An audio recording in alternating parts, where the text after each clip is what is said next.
নমস্কার। দার্জিলিং থেকে একটি সুন্দর সকালে আপনাদের সবাইকে একটি নতুন ব্লগে স্বাগত জানাই। আজ দার্জিলিংয়ের একটা সকালে আমরা সকলে চলে এলাম ক্যাভেন্টার্সের ব্রেকফাস্ট করবার জন্য। চলুন আপনাদের নিয়ে যাই সেই ঐতিহ্যবাহী ক্যাভেন্টারের ভিতরে।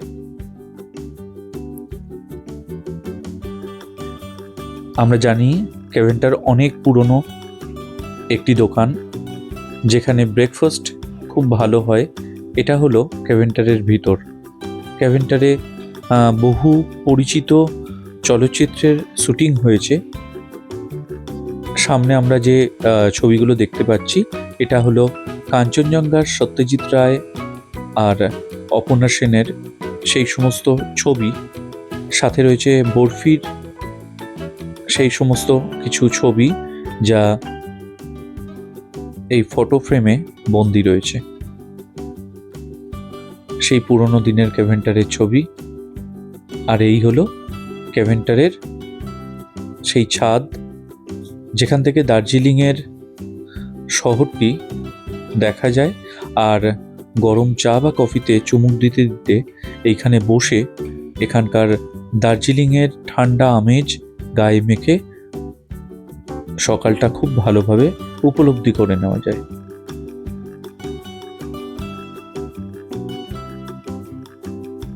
আমরা একটা টেবিল দখল করে ক্যাভেন্টারের যে অংশটিতে এই শুটিংগুলো হয়েছিল সেই জায়গায় ক্ষণিকের জন্য বসলাম। ভাবছিলাম যে কিছু অর্ডার করব, কিন্তু তৎক্ষণাৎ মনে হলো এর অপর দিকেও আরেকটি অংশ রয়েছে, যেই জায়গাটা উপরে ছাদ বা শেড রয়েছে, এবং সেই জায়গাটি আরও সুন্দর, ফুলে ফুলে সাজানো এবং ভীষণ রঙিন। সেই জায়গাটায় আমরা একটি টেবিলে বসে পড়লাম ব্রেকফাস্ট খাওয়ার জন্য। জায়গাটি যে কি ভীষণ সুন্দর তা আপনারা গেলেই সেখানে বুঝতে পারবেন।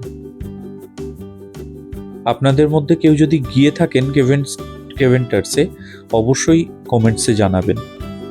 আর ফুলগুলো দেখলে সত্যি সত্যিই মনটা খুব ভালো হয়ে যাবে। রকমারি রংবাহারি বিভিন্ন রকমের ফুল এখানে সাজানো রয়েছে।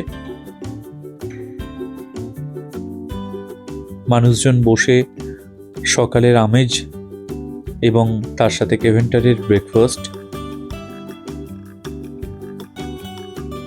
দেখুন, এখান থেকে কুয়াশা আর মেঘ কিরকম ধীরে ধীরে গোটা শহরটাকে আবিষ্ট করে রেখেছে।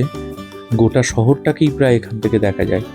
তবে এই কুয়াশার মেঘলা আকাশ যদি না থাকতো, আমরা আরও দূর দূরান্ত পর্যন্ত যে সমস্ত পাহাড়গুলো রয়েছে সেগুলোকেও খুব সুন্দর দেখতে পারতাম। তবুও এই মেঘাচ্ছন্ন পরিবেশের মধ্যে থেকে যখন সারি সারি পাইন গাছগুলোর মাথা আমরা দেখতে পাচ্ছিলাম, সত্যিই খুব ভালো দেখাচ্ছিল।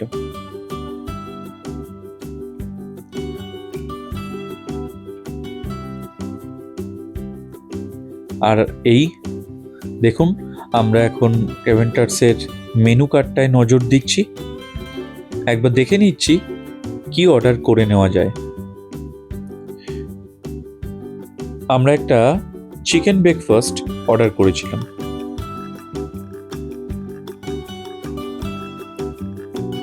এখানে বিভিন্ন রকম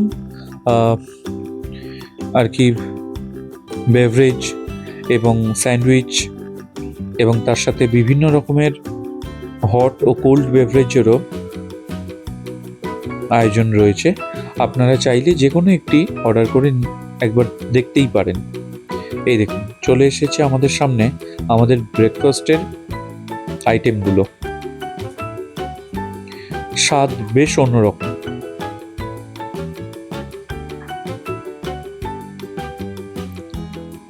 আর ক্যাভেন্টার্সের পর আমরা চলে আসলাম বাস্কিন রবিন্সের আইসক্রিম টেস্ট করবার জন্য।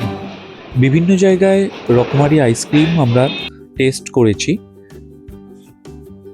কোনোদিন বাস্কিন রবিন্স ট্রাই করিনি, তাই ভাবলাম একবার স্বাদটা নিয়েই নেওয়া যাক। আপনার চয়েস মতো ওরা কিন্তু আইসক্রিমগুলোকে সাজিয়ে তোলে। আপনার যে ধরনের স্কুপ, যে ধরনের আইসক্রিম পছন্দ, সেটাই কিন্তু একবার ট্রাই করে দেখে নিতে পারেন। দামটা একটু বেশি মনে হলেও স্বাদ কিন্তু অপূর্ব। আমরা অর্ডার দিয়েছিলাম ব্রাউনি, তার সাথে 1 স্কুপ আইসক্রিম, চকলেট সস। এছাড়া আমরা একটি ম্যাঙ্গো আইসক্রিমেরও অর্ডার দিয়েছিলাম, যেটা খুব সুন্দরভাবে সাজিয়ে দিয়েছিল। আর সাথে ছিল ব্লুবেরি আইসক্রিমও। সমস্তটা একত্রিতভাবে 773 টাকা 773 বিল অ্যামাউন্ট হয়েছিল। আর এখান থেকে বেরোতেই চোখে পড়ল স্ট্রিট ফুড। আর এই স্ট্রিট ফুডের টেস্ট নিতে নিতে আজকের ব্লগটা আমরা এখানেই শেষ করলাম। দেখা হচ্ছে আরও একটি নতুন পর্ব, আরও একটি নতুন ব্লগে। ততক্ষণ পর্যন্ত খুব ভালো থাকবেন। টাটা।